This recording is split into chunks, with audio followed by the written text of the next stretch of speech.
मनुष्य की बुद्धि के सत्र का काम नहीं है इंटरनेट लगाना, टीवी चैनल बनाना। ये अभी 10 वर्ष से क्यों हुए, 15 वर्ष से पहले ना थी ये कभी। केवल आपके ऊपर रहम किया दाता ने, वो समर्थ शक्ति है, उन्होंने इस समय ये काम करना ही करना था। तो दास ने ये कहा कि आज तक जितने भी ऋषि महर्षि हुए हैं ये सभी अज्ञानी थे, इनको कख भी पता नहीं था वेदों और गीता और हमारे सदग्रंथों का।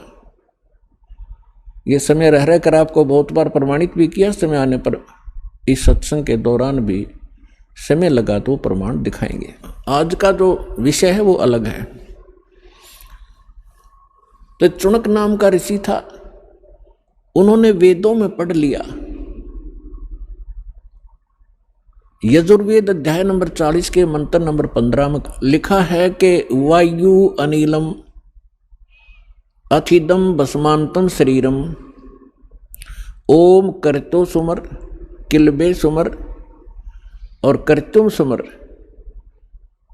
ओम नाम का जाप काम करते करते सिमरण करो, विशेष कसक के साथ सिमरण करो, यानी श्रद्धा के साथ, और मनुष्य जीवन का प्रथम कर्तव्य जानकर ओम नाम का जाप करो। अब यहां इन ऋषियों ने इससे निष्कर्ष निकाल दिया कि उस पूर्ण परमात्मा का ओम मंत्र है, क्योंकि वेदों में और अन्य कोई मंत्र का निर्देश संकेत नहीं है, स्पष्ट नहीं है। इसलिए इन्होंने यजुर्वेद अध्याय नंबर 40 के मंत्र नंबर 15 से ओम नाम ले लिया और ये पूर्ण ब्रह्म का मान लिया। अब ये इनकी सबसे बड़ी अज्ञानता रही है ऋषियों की। इन्होंने यजुर्वेद अध्याय नंबर 40 के श्लोक नंबर 17 को भी पढ़ा होगा, पर वो समझ नहीं सके। उसमें वेद ज्ञानदाता कहता है कि वो पूर्ण परमात्मा, पूर्ण ब्रह्म, पूर्ण पुरुष, वो तो गुप्त है, प्रोक्ष है, और मैं ब्रह्म हूं, मेरा ओम नाम है और मैं ब्रह्मलोक में रूपी दिव्य आकाश में रहता हूं।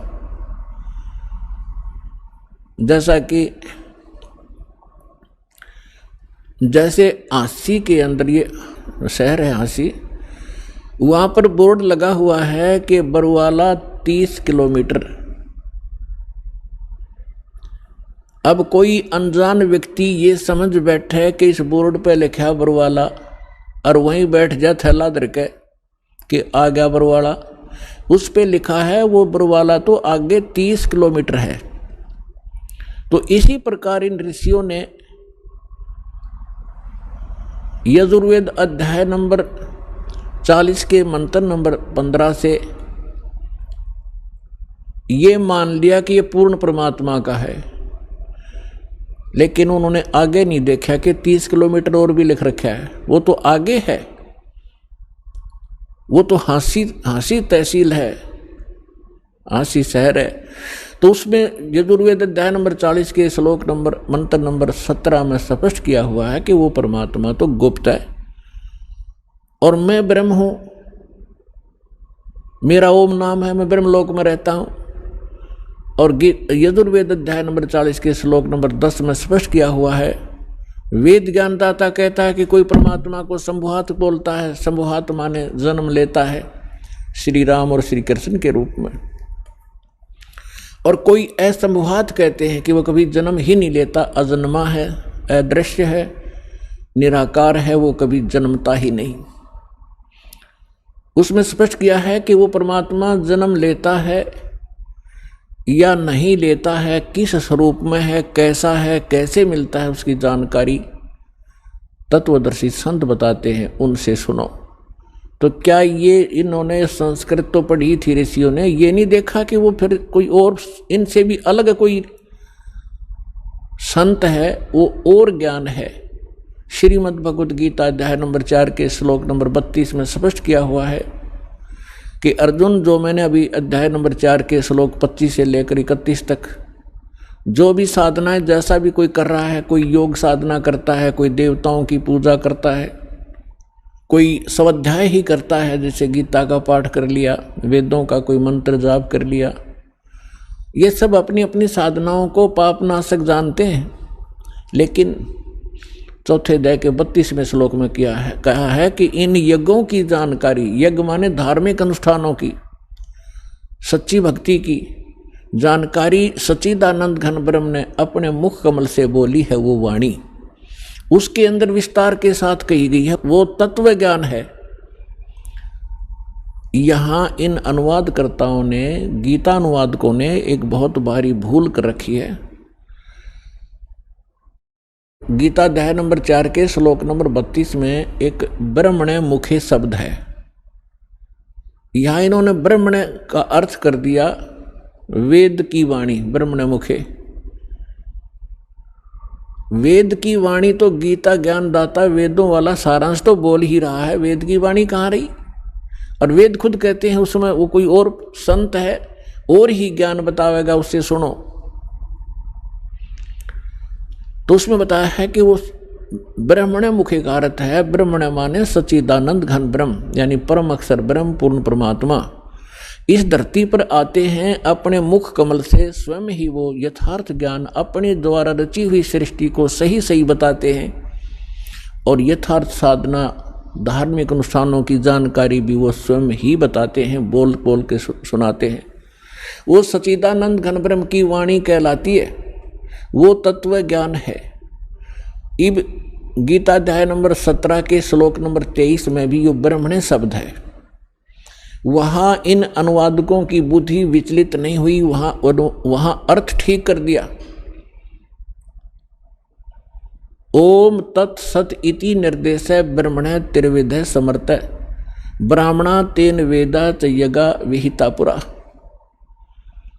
उसमें ये ब्रह्मणे शब्द है, वहाँ इन्होंने सही अर्थ किया है। ब्रह्मणे माने सच्चिदानंद घन ब्रह्म, यानी पूर्ण परमात्मा, परम अक्षर ब्रह्म की साधना का, उसकी प्राप्ति के लिए 3 मंत्र के जाप का निर्देश है।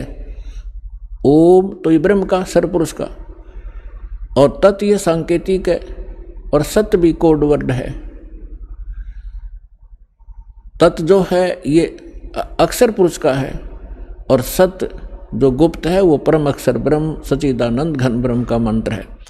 इन तीनों के मंत्र के जाप से उस परम अक्षर ब्रह्म की प्राप्ति होती है। तो जो दास आपको बताने जा रहा था कि आप कितने पुण्यकर्मी प्राणी हैं और कितने पूर्व जन्म के शुभ संस्कारों से युक्त हैं, जो आप सतलोक आश्रम बरवाला जिला हिसार हरियाणा में पहुंचे। उसके लिए ये सब भूमिका बता रहा हूं आपको, इतना प्रमाण दे करके आपकी बुद्धि सेट होएगी कि सचमुच हमारा कोई सौभाग्य ही उदय हुआ है, शुभ कर्म ही हमारे साथ है जो ऐसे पवित्र स्थल पर लाया है। अब गीता अध्याय नंबर 4 के श्लोक नंबर 32 में तो स्पष्ट कर दिया कि उस सच्चिदानंद घन ब्रह्म ने अपने मुख कमल से जो ज्ञान दिया वो यथार्थ ज्ञान है, उसको तत्व ज्ञान कहते हैं। चौथे अध्याय के 34वें श्लोक में कहा कि उस तत्व ज्ञान को तू तत्वदर्शी संतों के पास जाकर समझ। जो परमात्मा आकर ज्ञान देता है वो मुझे ज्ञान नहीं। कौन कहता? गीता ज्ञानदाता, श्री ब्रह्मा, श्री विष्णु, श्री शिव जी के पूज्य पिताजी। और उस ज्ञान को किसी तत्वदर्शी संत से पूछो तो इससे सिद्ध है कि वो वेद ज्ञान से भी भिन्न ज्ञान है और गीता के ज्ञान से भी वो भिन्न है। नहीं तो गीता जी में एक अध्याय और लिख देता हो कि ये है वह तत्व ज्ञान, 19वां अध्याय और बना देते। नहीं, उनको पता नहीं। तो उसको तत्वदर्शी संत ही बताते हैं। अब तत्वदर्शी संत की पहचान बताई है 15वें अध्याय के प्रथम मंत्र में श्रीमद् भगवत गीता में, कि जो संत इस उल्टे लटके हुए संसार रूपी वृक्ष के पत्तों से लेकर मूल तक विस्तार से बताता है, भिन्न भिन्न बताएगा, स वेदवित वो तत्वदर्शी संत है। वह वेद के तात्पर्य को जानने वाला है। तो परमेश्वर स्वयं आते हैं, जैसे अभी आपको बताया कि सच्चिदानंद घन ब्रह्म यानी पूर्ण परमात्मा अपने मुख कमल से ही यथार्थ ज्ञान बताते हैं। उन्होंने 600 वर्ष पहले यह ज्ञान कहा था कि अक्षर पुरुष एक पेड़ है जैसे आपको बहुत बार पेड़ का चित्र दिखाया है, संसार रूपी वृक्ष का, जो जमीन से बाहर दिखाई देता उसको वृक्ष बोलते हैं, पेड़ बोलते हैं। तो परमात्मा ने स्वयं आकर इस संसार रूपी वृक्ष के विषय में जानकारी दी थी, क्योंकि वो सृष्टि रचनहार हैं। 600 वर्ष पहले जिनको अज्ञानी और अशिक्षित कहा जाता था, जुलाहा धाणक एक शूद्र नाम से पुकारा जाता था, वो परम पिता थे, वो परम अक्षर ब्रह्म थे। हमारी बुद्धि बालकों वाली है, हम भगवान को समझ नहीं पाए, और विशेष रोल रहा हमारे धर्म गुरुओं का, जिन्होंने हमारे अंदर आंखों में अज्ञानता का मोतिया बंद कर दिया था। उस समय 600 वर्ष पहले परमात्मा कबीर जी ने कहा था कि अक्षर पुरुष एक पेड़ है, सरपुरुष वाकी डार, सरपुरुष कहो ज्योत निरंजन कहो, और तीनों देवा शाखा हैं, ये पात्र रूप संसार है। और मूल स्वयं है। वो मूल बताने के लिए इस दास की सेवा दी है कि वो मूल कौन है। गीता अध्याय नंबर 15 के श्लोक नंबर 16 और 17 में 3 पुरुष हैं, सरपुरुष, अक्षर पुरुष, और 17वें श्लोक में कहा कि उत्तम पुरुष तो अन्य परमात्मा इति उदाहरत, यह लोकतरम अविषय विवर्ती अवेश्वर है। वो परम अक्षर ब्रह्म है, और वही तीनों लोकों में प्रवेश करके सबका धारण पोषण करता, वो वास्तव में अविनाशी भगवान है। तो कहने का तात्पर्य यह है कि फिर तत्वदर्शी संत की पहचान क्या है। प्रथम पहचान तो ये है कि सतगुरु के लक्षण कहूँ मधुरे बैन विनोद, 4 वेद 6 शास्त्र वो कहे 18 बोध। यानी वो परमात्मा का जो कृपा पात्र होगा वही सतगुरु होते हैं, और वही तत्वदर्शी संत होते हैं, और वो सभी सदग्रंथों के यथार्थ ज्ञान से युक्त होते हैं। तो परमात्मा तो सारे सब कुछ जानकार हैं, सर्वज्ञ हैं, और फिर इस दास को वो ज्ञान युक्त बनाकर आप पुण्यात्माओं पर मेहर की परमेश्वर ने। अब जो प्रसंग चल रहा है, तो इन ऋषि महर्षियों ने वो तत्वदर्शी संत सतगुरु नहीं मिले, और इन्होंने स्वयं निष्कर्ष निकाल लिया कि ओम नाम का जाप सबसे उत्तम है, और यही परम मंत्र है। इन्होंने आसी को बरवाला मान लिया और बोर्ड के पास बैठ गए। आगे नहीं पड़ा कि 30 किलोमीटर और है आगे, वो है वस्तु जहाँ सत्संग होता है। अब दया करी है दाता ने इस दास के ऊपर कि 30 किलोमीटर आगे ये रास्ता है, और वहाँ ऐसी सुविधाएं प्राप्त हैं, ऐसा ज्ञान प्राप्त है। तो क्या है वो, तो इन ऋषियों को ज्ञान हुआ नहीं। चुनक जैसे ऋषि, वो महापुरुष परमात्मा पाने के लिए तड़प उठे, उनको ये ज्ञान हो गया कि इन देवी देवताओं की पूजा से कोई बनने वाला नहीं है, और उनको ये ज्ञान हो गया कि पूर्ण परमात्मा से ही पूर्ण मोक्ष होगा। उनका दुर्भाग्य था कि उनको तत्वदर्शी संत ना मिलने से उन्होंने ब्रह्म को और उसके ओम नाम को सुप्रीम गॉड मान लिया और श्रेष्ठ परम मंत्र मान लिया। ओम नाम का जाप, वेदों के अंदर ओम नाम के अतिरिक्त कोई मंत्र नहीं है। श्रीमद् भगवत गीता में भी ओम के अतिरिक्त कोई मंत्र नहीं है। जितने भी ये पुराण हैं ये गॉड गिवन नहीं है, ये ऋषि महर्षियों के अपने अनुभव हैं। जैसा उन्होंने परमात्मा को जाना, जैसे उन्होंने डले डोए, वो अनुभव उसमें लिख रखा है। लेकिन जो वेद से नहीं मेल खाता वो व्यर्थ है। ओम नाम के अतिरिक्त कोई मंत्र किसी भी जाप उसमें सदग्रंथों में नहीं है, और उसके अतिरिक्त किसी पुराणों के अंदर कोई अन्य मंत्र हैं तो वो यदि वेद से मेल नहीं खाते हैं तो हमें वो हानिकारक हैं। वो आन उपासना है, वो शास्त्र विधि को त्याग कर मनमाना आचरण होता है, जो गीता अध्याय नंबर 16 के श्लोक नंबर 23 और 24 में मना किया है कि जो शास्त्र विधि को त्याग कर मनमाना आचरण करते हैं उनको न तो कोई सुख होता है, ना कोई उनकी को सिद्धि प्राप्त होती है, और न ही उनकी परम गति होती है, अर्थात यूजलेस। इससे तेरे लिए अर्जुन कर्तव्य और अकर्तव्य की व्यवस्था में 24वें श्लोक में कहा, 16वें अध्याय के कर्तव्य और अकर्तव्य की व्यवस्था में अर्जुन शास्त्र ही प्रमाण है, किसी व्यक्ति विशेष के कहने से भ्रमित ना होना। तो पुण्यात्माओं, दास वो साधना आपको दे रहा है जो हमारे सदग्रंथ गवाह हैं जिनके, और उसी से मोक्ष संभव है। और इसके साथ साथ जिन महापुरुषों का मोक्ष हुआ उन्होंने कौन से मंत्र, कौन सी साधना की, वो भी रूबरू कर रहा हूँ, जिससे आपको दृढ़ विश्वास हो और आप अपना आसानी से कल्याण करा सकें। क्योंकि हम साधना बहुत की आपने, आज के नहीं हो, आपने सतयुग त्रेता द्वापर में भी बहुत गने तप, बहुत गने जप, इन नकली मंत्रों के और हठ योग किए हैं। परमात्मा के बिना ये आत्मा उसी दिन से तड़फ उठी थी जिस दिन से उससे बिछुड़ कर आई थी। क्योंकि जो सुख सतलोक के अंदर था, इसको यहाँ कहीं प्राप्त नहीं हुआ। राजा बनकर देख लिया, रंग अपने आप ही बन जाता है, और फिर सेठ साहूकार बनकर भी देख लिया, वो सुख नहीं मिला। क्योंकि जो सुख है वो इस 21 ब्रह्मांड में उसका नाम निशान नहीं है।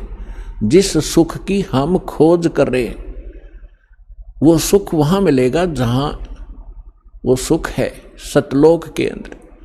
अब कोई खल की बोरी में और खांड का टेस्ट ढूंढ रहा है, तो चेक आखिरी तक खोज लिया, उसकी तली तक भी खड़ ही मिलेगी। इसी प्रकार बोरी, जो खांड की बोरी, बूरा की बोरी के अंदर आप पहुंचोगे तो कहीं से भी निकाल लेना, मीठी ही मीठी होगी। इसी प्रकार सतलोक एक सुख सागर है, जहां आप पहले रहा करते थे। वह मृत्यु नहीं, वह वृद्ध अवस्था नहीं, वो जंत्र, ये नाड़ी तंत्र से बना हुआ वहाँ का शरीर नहीं, बहुत सुंदर एक तत्व से बना हुआ नूरी शरीर आपका होगा। सदा युवा रहोगे, मृत्यु नहीं होती, परिवार ज्यों का त्यों होगा, उसकी डुप्लीकेट ज्यों की तो नकल है ये सृष्टि यहाँ की।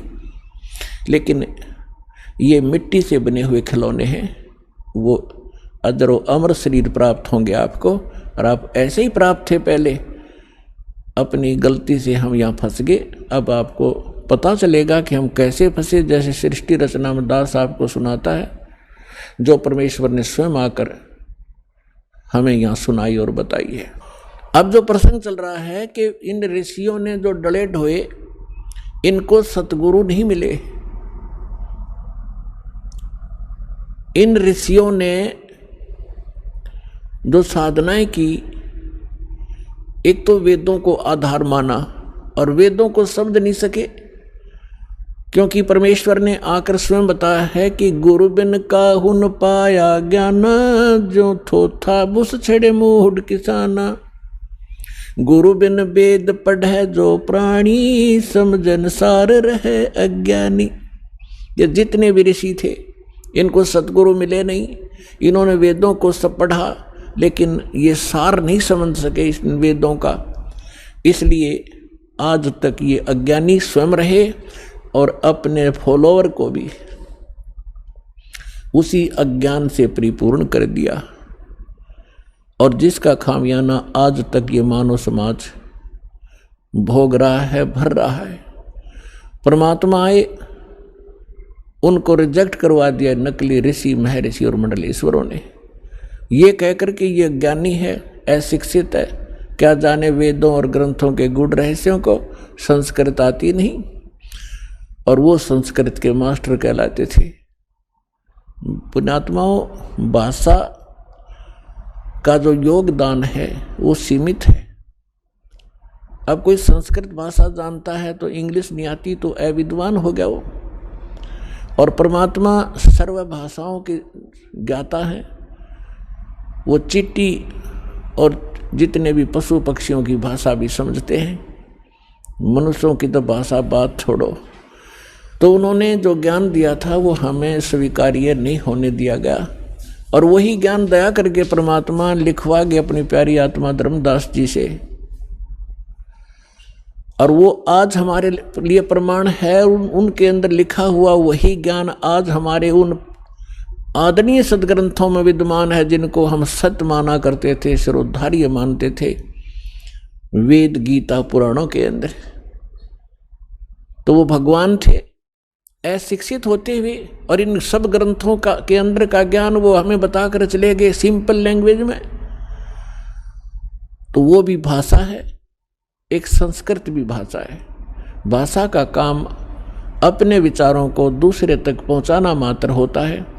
अब जैसे संस्कृत भाषा में सभी जो हमारे पूर्व के धर्मगुरु थे, हिंदू धर्म के धर्मगुरु, वो केवल संस्कृत भाषा ही बोला करते थे। सदग्रंथों को उन्होंने रट रखा था, चारों वेदों को भी घोट लिया था, चतुर्वेदी कहलाते थे। 3 वेदों को भी कंठस्थ याद कर लिया था, त्रिवेदी कहलाते थे। लेकिन कख भी पता नहीं था, वो तो गधे की तरह लद्दे अंडे थे। जैसे परमात्मा कहते हैं, पीठ मनुखा दाखल दिए कर्रा खात बबूल।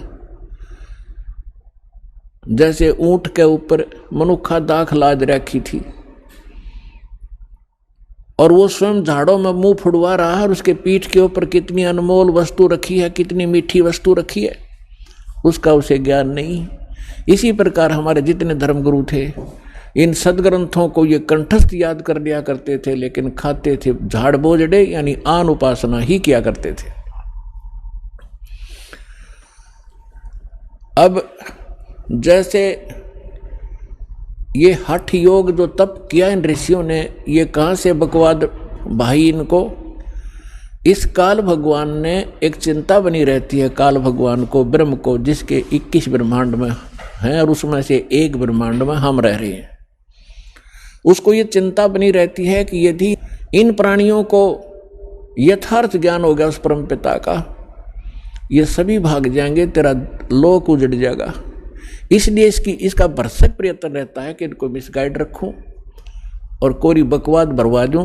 साधना करने की इच्छा हो तो गलत करें, शास्त्र विरुद्ध करें, और नहीं फिर जैसे ऋषि महर्षि घर से निकले साधक निकलते हैं, जो साधना वो कर रहे होते हैं उनसे कुछ होना जाना तो उनसे होता नहीं। 1-2 वर्ष के बाद फिर उनमें कोई ऐब जरूर होता है, कोई सुल्फा पीने लग जाता है, कोई भांग पी कर टाइम पास करता है, तो कुब्द में लग जाते हैं, कोई सिद्धियां प्राप्त कर लेते हैं, फिर एक दूसरे पर प्रभुता फैलाकर जनता में वो प्रशंसा के पात्र बनकर अपना जीवन नाश कर जाते हैं।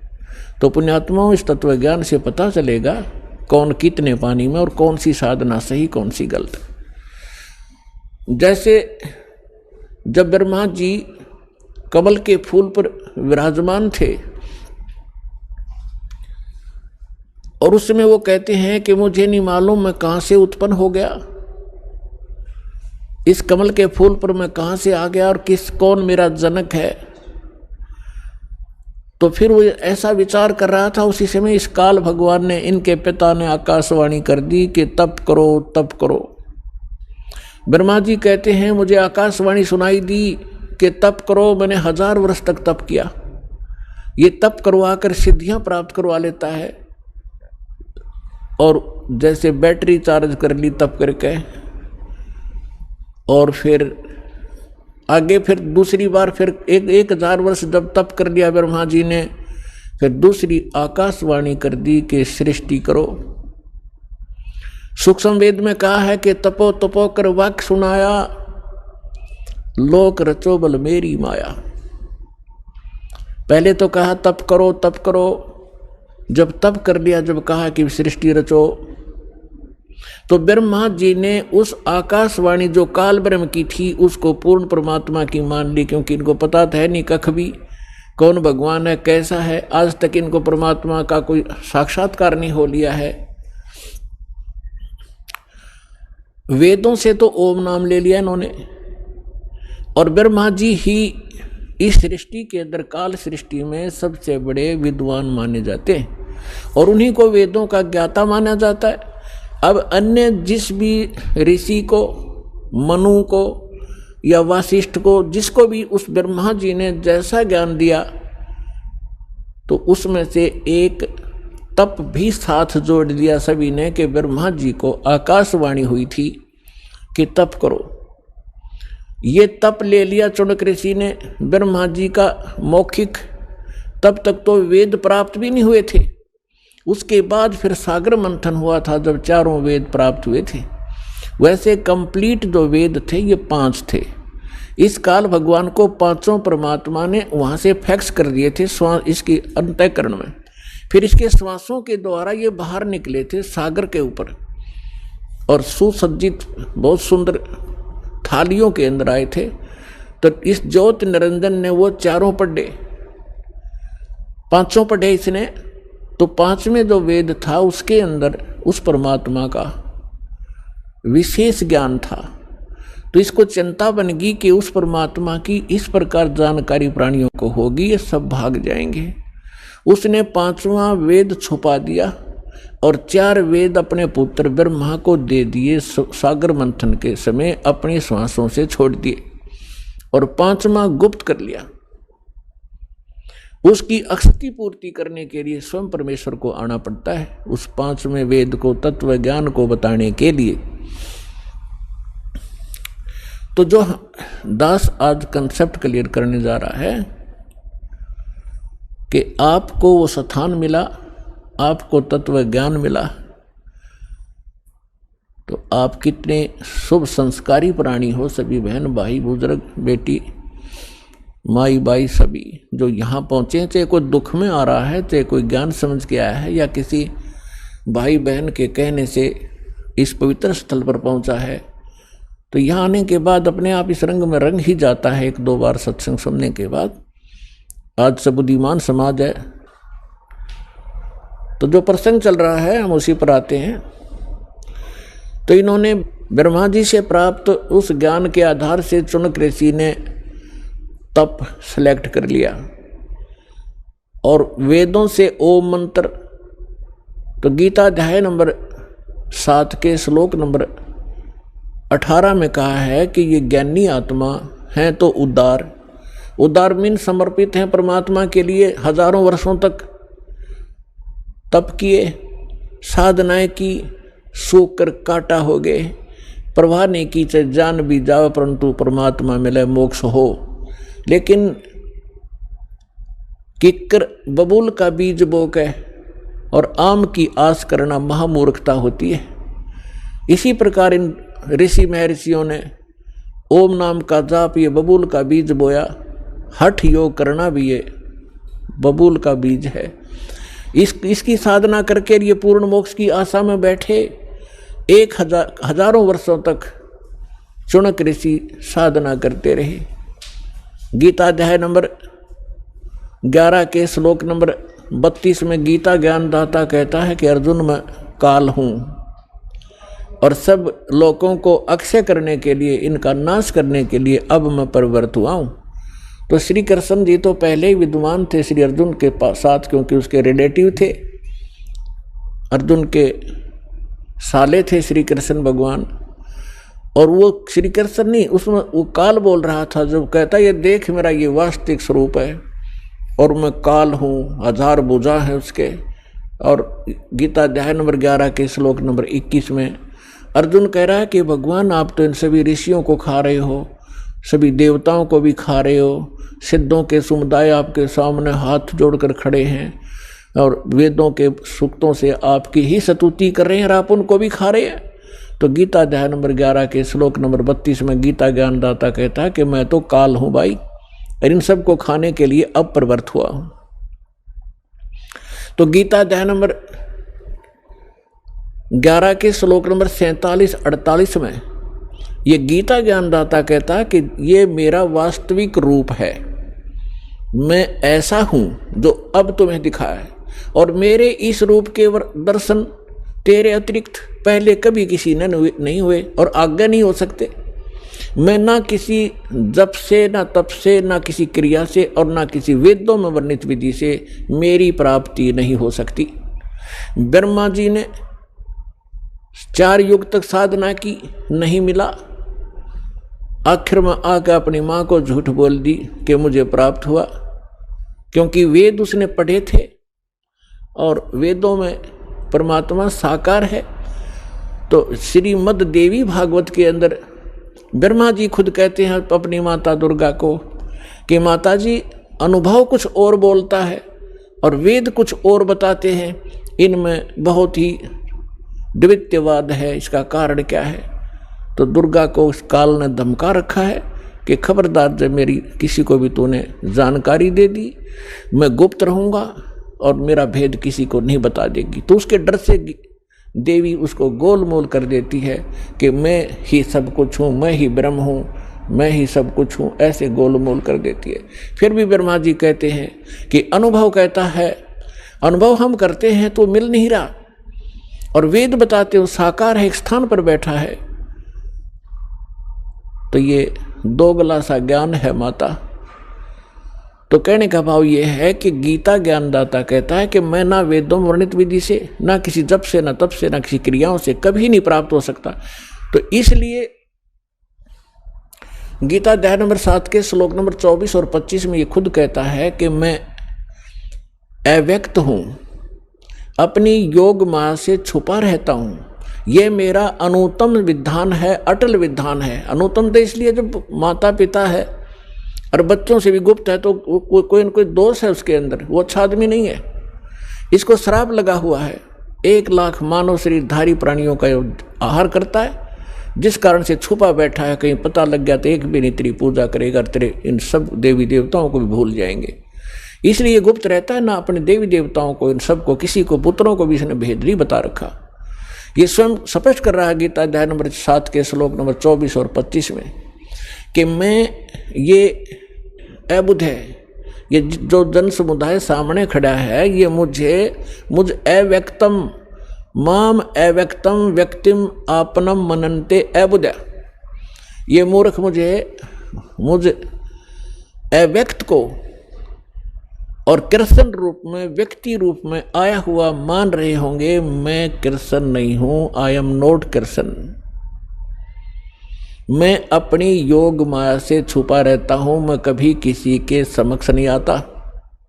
गीता अध्याय नंबर 4 के श्लोक नंबर 5 और 9 में ये स्पष्ट कहता है कि अर्जुन, तेरे और मेरे बहुत जन्म हो चुके, तू नहीं जानता, मैं जानता हूं। और मेरे जन्म और कर्म अद्वितीय हैं, अलौकिक हैं। तो इसके कर्म ऐसे हैं कि ये सामने नहीं आता और किसी में प्रवेश करके प्रेत की तरह जो क्रिया करवानी है वो कर देता है, करा जाता है। तो ये कहता है, तो ब्रह्मा विष्णु महेश ने साधनाएं की, परमात्मा मिला नहीं। इन्होंने निराकार विधान बना दिया कि परमात्मा निराकार है। तो इसी प्रकार जो प्रसंग चल रहा है हम उसी पर आते हैं। इस चाणक्य ऋषि ने वो साधनाएं प्रारंभ की जो सभी ऋषि पहले से ही डले ढो रहे थे। उससे वो परमात्मा तो मिलना है ही नहीं, ये एटम बम बन जाते हैं, एटम बम।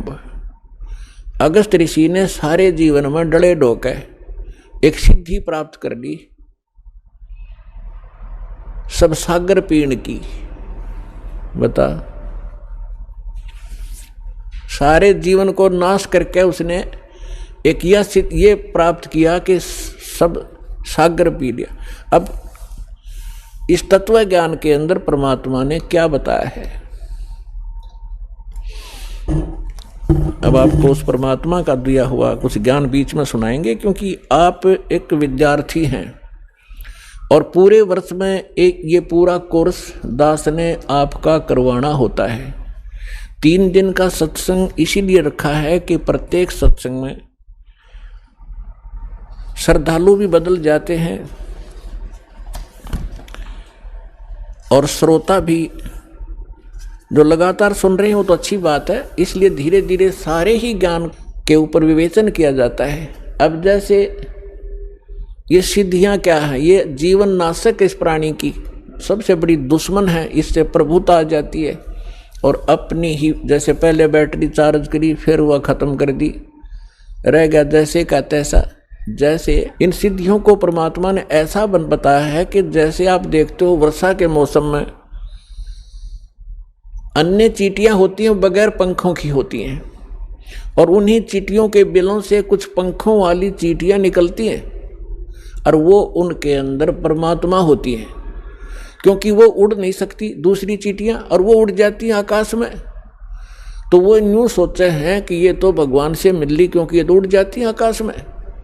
और वो आकाश में जैसे आजकल आप देखते हो मौसम वर्षा का है तो चींटियां निकलती हैं, पंखों वाली कीड़ियां, और कहाँ जाती हैं, या तो दीपक पर जाकर जलकर मर जाएंगी, या फिर बल्लभ के चारों तरफ घूमती रहेंगी। थोड़ी सी देर में उनकी पंख टूट जाएंगी, कट कर नीचे पड़ जाएंगी और वो चिट्टी की चिट्टी रह जाएंगी।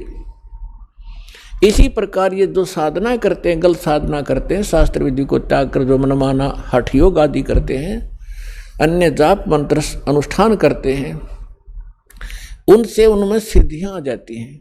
और आम मानव से वो जैसे आकाश में उड़ जाना, जल के ऊपर ऐसे चलना जैसे थल पर चलते हैं, सब समुद्रों को पी लेना, इस तरह के जो ये कलाबाजी इनमें आ जाती है, तो आम मनुष्य नो सोचे न भगवान मिल गया। अब परमात्मा कहते हैं डंब करें डूंगर चढ़ेंगे अंत झिन्नी झूले, जग जाने बंदगी करेंगे बोवें सूल बबूले। अब परमात्मा कहते हैं कि हमारी इस साधना से जो हम आपको प्रदान करेंगे, इससे आपको 24 सिद्धियां आ जाएंगी। यहाँ की तो 8 सिद्धि हैं, और उन्हीं के अंदर ये लटपट होकर अपना जीवन नाश कर जाते हैं। परमात्मा कहते हैं जो साधना हम आपको बताने जा रहे हैं, इससे आपको 24 सिद्धियां प्राप्त हो जाएंगी, लेकिन एक भी प्रयोग मत कर लेना, नहीं तुम्हारे लिए विष का काम करेंगी। अपने आत्मा सिद्धि का अर्थ होता साधना की सफलता। हम इन सिद्धियों जो हमारे अंदर आएंगी, हम इसको डिपॉजिट रखेंगे, एक पावर बनेगी, और जो अन्य मंत्र हम आपको दे रहे हैं उससे आपकी आत्मा इतनी चार्ज होगी, इन्हीं के सहारे, इनकी भक्ति की शक्ति से हम सतलोक जाएंगे। यदि हमने यहाँ खराब कर दी तो हम आगे जा नहीं सकते, हमारी सारी पूंजी नष्ट हो जाती है। तो क्या बताते हैं, शब्द महल में सिद्ध 24, अंश बिछोड़े बिस्वे 20। कहते हैं हमारे जो मंत्र में, शब्द में 24 सिद्धियां आ जाएंगी आप में, और यदि आपने इनका प्रयोग कर लिया, आपकी वाह वाह हो जाएगी। किसी का झाड़ा ला दोगे वो ठीक हो जाएगा, आपकी भक्ति नष्ट हो जाएगी। या आप देखते हो पुराने किसी नगर में कोई किसी चीज़ का झाड़ा लगाता है, उनका दादा लाई है कि वो दूसरा लगाना शुरू कर देता है। ये पूर्व जन्म के पुण्यकर्मी प्राणी थे, और पहले भी इन्होंने ऐसे बैठा लिया, और दोबारा थोड़ी बहुत पूंजी बची थी, वही झाड़े ला कर नाश कर जाएंगे। तो इसलिए हमने चौकस होना है, थोड़ा बुद्धि से काम लेना है। झाड़ा लाने से बात नहीं बनेगी, उसको अपना इस परमात्मा से जोड़े, वो भी अपना धन इकट्ठा करे, राप भी करो। क्या बताते हैं, शब्द महल में सिद्धि 24, अंश बिछोड़े बिस्वे 20। एक सिद्धि सुर देव मिलावे, एक सिद्धि मन वृत्ति बतावे, एक सिद्धि होवे पवन स्वरूपी, एक सिद्धि होवे अनुरूपी, एक सिद्धि निस्वासर जागे, एक सिद्धि सेवक हो आगे, एक सिद्धि स्वर्गापुर धावे, एक सिद्धि जो सब घट छावे, एक सिद्धि सब सागर पीवे, एक सिद्धि जो बहुजुग जीवे, एक सिद्धि जो उड़े आकाशा, एक सिद्धि परलोक के वासा, एक सिद्धि कष्ट तन जारा, एक सिद्धि तन हंस निहारा, एक सिद्धि जल डूब न जाई, एक सिद्धि जल पैर न लाई, एक सिद्धि बहु चोले धारे, एक सिद्धि नीत तो विचारे, एक सिद्धि पांचो तत् नीरम, एक सिद्धि जो बजर शरीरम, एक सिद्धि पीवे नहीं खाई, एक सिद्धि जो गुप्त छिपाई, एक सिद्धि ब्रह्मंड चलावे, एक सिद्धि जो सब नाद मिलावे, एता खेल खिलारी खेले, सो हम हंसा प्रगट बेले, 24 को ना दिल चावे, सो हंसा शब्द अतीत कहावे, प्रासिद्धि पूर्ण पटरानी, सतलोक की कहूँ निशानी, सतलोक सुख सागर पाया, सतगुरु भेद कबीर लखाया, परमहंस पे खो परवाना, जन कहते दास गरीब दीवाना। अब आदरणीय गरीबदास साहिब जी गांव छुड़ानी जिला दद्दर वाले, इनको परमेश्वर मिले थे स्वयं आकर के गांव छुड़ानी के जंगल में, खेतों में, जहां ये अपने अन्य सहयोगी साथी ग्वालों के साथ, अन्य पालियों के साथ वहां गौ चरा रहे थे। 10 वर्ष के बालक थे, और परमात्मा का विधान है जो ऋग्वेद मंडल नंबर 9 सूक्त 86 के मंत्र 26 और 27 में, ऋग्वेद मंडल नंबर 9 सूक्त 82 के मंत्र 1, 2, 3 में, ऋग्वेद मंडल नंबर 9 सूक्त 54 के मंत्र 3 में, ऋग्वेद मंडल नंबर 9 सूक्त 20 मंत्र 1 में, ऋग्वेद मंडल नंबर 9 सूक्त 1 मंत्र 8 और 9 में, ऋग्वेद मंडल नंबर 9 सूक्त 94 के मंत्र 1 में, ऋग्वेद मंडल नंबर 9 सूक्त 95 के मंत्र 2 में, ऋग्वेद मंडल नंबर 9 सूक्त 96 के मंत्र 16 से लेकर 20 में, और भी अनेक स्थानों पर यह स्पष्ट किया है कि परमात्मा ऊपर के लोक में रहता है और वहां से सह शरीर गति करके आता, चल कर आता है। अच्छी आत्माओं को मिलते हैं, उनको तत्व ज्ञान से परिपूर्ण करते हैं, परिचित कराते हैं, और यहां वो परमात्मा आकर के कवियों की तरह आचरण करते हैं।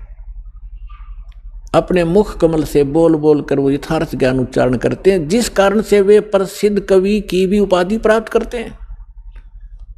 तो पुण्यात्माओं, इसी आधार से वो परमेश्वर इस कलयुग के अंदर गांव छुड़ाने जिला जलंधर हरियाणा प्रांत में आदरणीय गरीबदास साहिब जी उस अच्छी आत्मा, नेक आत्मा, दृढ़ भक्त को मिले, सतलोक लेकर गए और सब ब्रह्मांडों से परिचित कराया। ब्रह्मा विष्णु महेश के लोक दिखाए, धर्मराज का लोक दिखाया, नरक और स्वर्ग दिखाए, देवी देवताओं की सतिथि दिखाई, और ये पितृभूतों का लोक, जो पितृलोक, वो दिखाया। फिर काल जहाँ 1 लाख मानव शरीरधारियों को भून कर खाता, वो तपतशिला दिखाई। फिर 11वां द्वार पार करके अक्षर पुरुष के लोक में 21 7 ब्रह्मांडों को पार करके फिर भंवर गुफा से होते हुए 12वां द्वार पार करके सतलोक में पहुँचे, जहाँ परमात्मा का निध स्थान है और आप और हम सभी वहाँ रहा करते थे।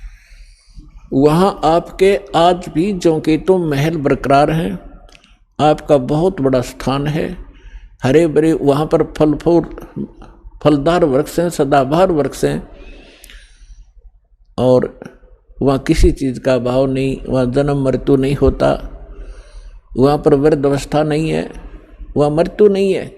आपका ज्यों का तो परिवार जुड़ेगा, जैसे अब आपके शरण में, आपके घर पर जितने भी आपके बच्चे जन्म लेंगे वो आपकी पुण्य आत्मा होंगी और आप पहले वहाँ चले जाओगे। इसी प्रकार से वो, इसी साधना से वो भी आपके पास वहाँ पहुँचेंगे और आपका फिर ज्यों का त्यों एक परिवार जुड़ेगा। अपने आत्माओं, जिस लोक में आप रह रहे हो, यो लोक रहने का है। हमारी इस काल ने घनी भांग प्या रखी है और हम इसी में मस्त, हमने ज़्यादा दिखाइए नहीं देता।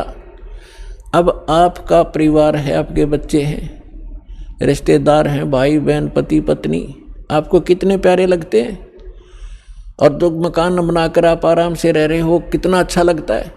और 1 सेकंड में मृत्यु हो जा तो खा कहिए, ये क्या है, आपका है, काया तेरी है नहीं, ये माया कहाँ से हो। परमात्मा कहते शरीर है तेरा नहीं, और तू चिपका बैठा प्लाटा गए और कोठी और बंगला गए, फैक्ट्री और इनके, कहाँ मती मारेगी तुम्हारी, क्योंकि ये ज्ञान की कमी के कारण हम यहीं चिपक गए। और वहाँ जाएंगे हम, कभी मृत्यु नहीं, वृद्ध अवस्था नहीं, कोई वृद्ध होना नहीं चाहता और कोई मरना नहीं चाहता। अंतिम सांस तक भी न सोचे, एक सांस हो राजा भगवान, 10 दिन और मिल जाए और फिर भी मृत्यु होगी। तो ऐसे लोक में हम रह रहे हैं, तो ये मृत्यु तो यहाँ डेफिनेट है, लेकिन इस मृत्यु से पहले जो क्रियाएं दास आपको बताएगा, ये कर लेना बस, और फिर मालिक पर छोड़ देना। आप सतलोक चले जाओगे, वहाँ जाने के बाद फिर पुनर्जन्म आपका नहीं होगा। कहते हैं भक्ति बीज होए जो हंसा, और तारों तास के 71 वंशा। 101 पीढ़ी पार होगी आपकी, जब सच्चे दिल से लगे रहे आप, क्योंकि आप दृढ़ होंगे तो आपके बच्चे दृढ़ होंगे।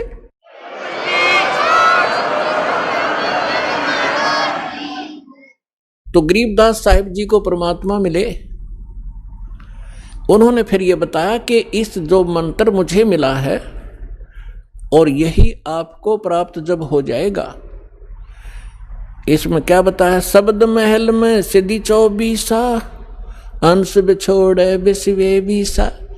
ये 24 सिद्धि हैं भक्ति इस मार्ग में। और जो इसको दुरुपयोग करेगा, इन सिद्धियों को प्रयोग करेगा, लोग दिखावा करने लग गया तो परमात्मा से दूर हो जाओगे। एक सिद्धि सुर देव मिलावे, एक सिद्धि मन वृत्ति बतावे, ये सिद्धियां हैं। एक सिद्धि हो पवन स्वरूपी, एक सिद्धि हो वे अनुरूपी, एक सिद्धि निस्वासर जागे, एक सिद्धि सेवक हो आगे। एक गोहाना के पास गांव है खेड़ी दमकन, वाइस दास के मामा का गांव है वो, वहाँ हम जाते रहते थे। तो वहाँ के व्यक्ति क्या बताया करते थे कि यहाँ एक नेकी राम नाम के कबीर पंथी थे।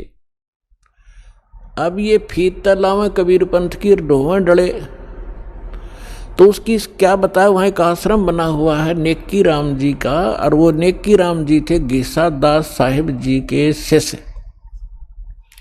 लेकिन गीसा दास साहिब जी की साधना वो थी जो परमेश्वर ने बताई थी, और नेकी राम जी पूर्व जन्म के कोई साधक तपस्वी थे।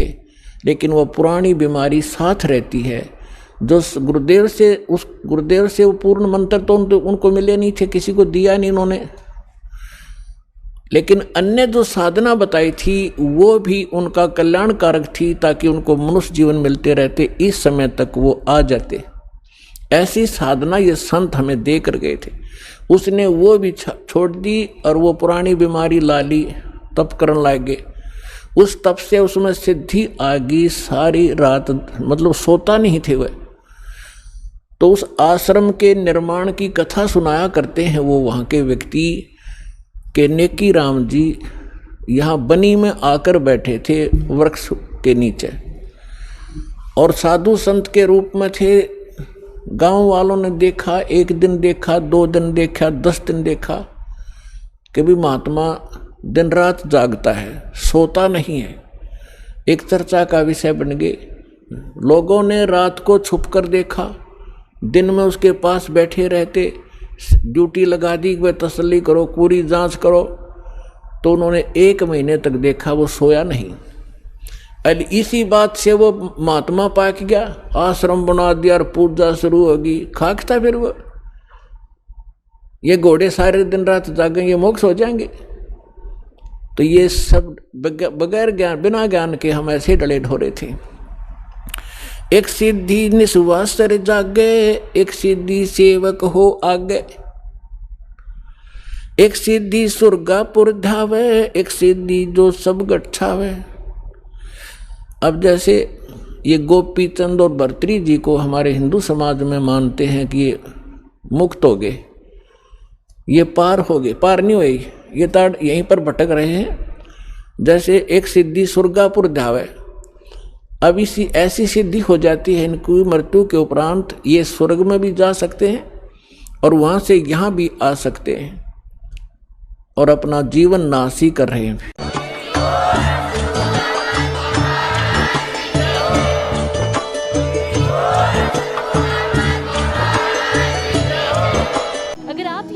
YouTube पर देख रहे हैं तो हमारे चैनल को सब्सक्राइब करें और बेल आइकन को दबाना ना भूलें। अगर आप Facebook पर ये वीडियो देख रहे हैं तो हमारे पेज को लाइक करें।